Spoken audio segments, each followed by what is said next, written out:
स्वर कोकिला लता मंगेशकर के निधन से भारत के ही नहीं पूरी दुनिया के संगीत प्रेमियों की आंखें छलक गई।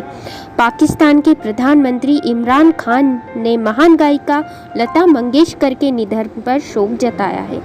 उन्होंने ट्वीट कर कहा, लता के निधन से उपमहाद्वीप ने दुनिया की एक महान गायिका को खो दिया है। Rest in peace. श्रीलंका के प्रधानमंत्री महिंदा राजपक्षे ने ट्वीट करते हुए कहा, रेस्ट इन पीस भारत की स्वर कोकिला लता मंगेशकर। दशकों के मनोरंजन के लिए धन्यवाद, जिसने सीमाओं को पार किया और संगीत एक सार्वभौमिक भाषा है, इस वाक्यांश को जीवन दिया। अतुलनीय गायन। भारत में फ्रांस के राजदूत इमैनुएल लेनिन ने कहा, भारत रत्न लता मंगेशकर के निधन से गहरा दुख हुआ। उन्हें उनके अतुलनीय गायन के लिए फ्रांस के सर्वोच्च सम्मान से सम्मानित किया गया था। हम आपके साथ। भारत के नॉर्वे के राजदूत हैंस जैकब फईड नलुंड ने ट्वीट किया, महान गायिका लता मंगेशकर के दुखद निधन पर भारत के लोगों के प्रति हमारी गहरी संवेदना, क्षति और दुख की इस घड़ी में हम आपके साथ हैं। Musical genius. भारत और भूटान में जर्मन राजदूत वाल्टर जे लिंडर ने लता मंगेशकर की तस्वीर शेयर करते हुए कहा, मेरी आवाज़ ही पहचान है। भारत की कोकिला लता मंगेशकर गायिका और म्यूजिकल जीनियस का 92 साल की उम्र में निधन हो गया है। एक लेजेंड, एक अपूरणीय आवाज़ और 7 दशकों से संगीत की दुनिया में रही उनकी विरासत हमेशा जीवित हो रहेगी। नेपाल ने दी श्रद्धांजलि।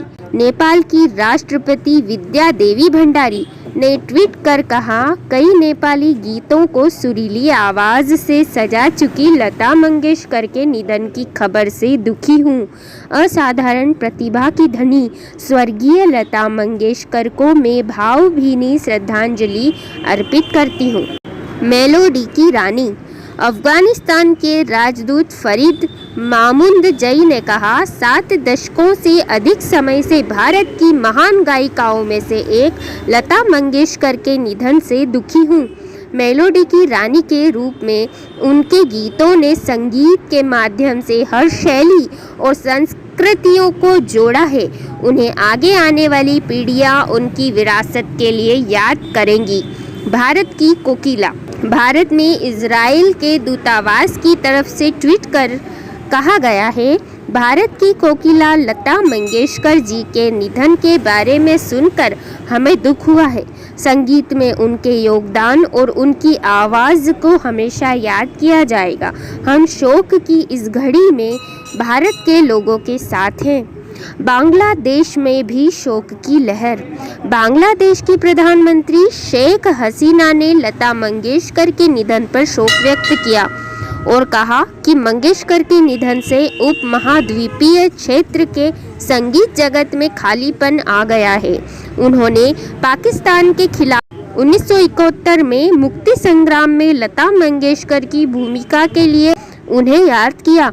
हसीना ने अपने शोक संदेश में कहा है कि लता हमेशा अपने कार्य के जरिए लोगों के दिलों में जीवित रहेंगी। उन्होंने कहा, मैं बांग्लादेश के मुक्ति युद्ध में भूमिका के लिए लता जी का बहुत सम्मान करती हूँ। वहीं राष्ट्रपति अब्दुल हामिद ने भी मंगेशकर के निधन पर शोक जताया है। जय हिंद।